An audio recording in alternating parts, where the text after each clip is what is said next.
அப்போதான் இவங்க கிட்ட வசமா சிக்கிக்கிட்டோண்டா மனோ.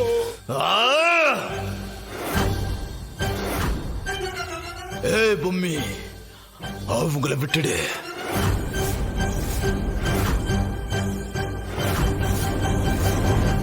என்ன அர்ச்சனி, உன்னோட அகோர அதிபதிக்கு பந்தம் பாசம் எல்லாம் இல்லன்னு சொன்ன பாத்தியா? அவனோட அம்மாவையும் அவன் மாமாவையும் பார்த்த உடனே என்ன சொல்றான்னு. இங்க பாரு, நான் அவங்கள விடணும்னா நீ வேம்பு சர விடணும். இல்ல, அது மட்டும் என்னால முடியாது.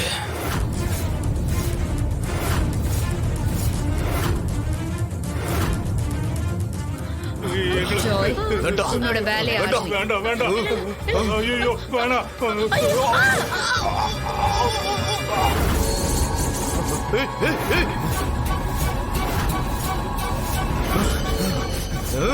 பொம்மி, அவங்கள விட்டு, அவங்கள எது செய்யாத பொம்மி.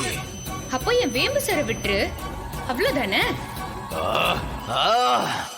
இங்க பாரு பொம்மி, சித்தார்த்த தவிர என்கிட்ட என்ன வேணாலும் கேளு, நான் செய்யறேன். இங்க பாரு மனோ, அகோர அதிபதியான உனக்கே உன்னோட அம்மா உன்னோட மாமா மேல இவ்ளோ பாசம் இருக்குன்னா என்னோட உலகமே என் வேம்பு சார் தான். அவரை விட்டா எனக்கு வேற என்ன வேணும் சொல்லு? நீ மட்டும் அவர் இருக்கிற இடத்த இப்ப காட்டலன்னா உன் கண் முன்னாடியே இவங்க துடி துடிக்க செத்து போவாங்க.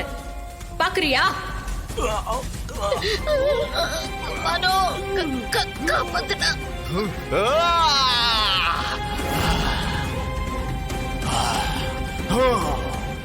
நானே நினைச்சாலும் என்னால் அந்த சித்தார்த்த திரும்பவும் கொண்டு வர முடியாது.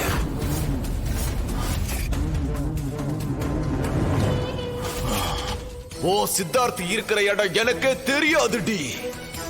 அது எப்படி உனக்கு தெரியாம இருக்கும்? இத பாரு, உனக்கு கண்டிப்பா தெரியும். வேம்பு சார் இருக்கிற இடத்த உன்னால தெரிஞ்சுக்க முடியாதா?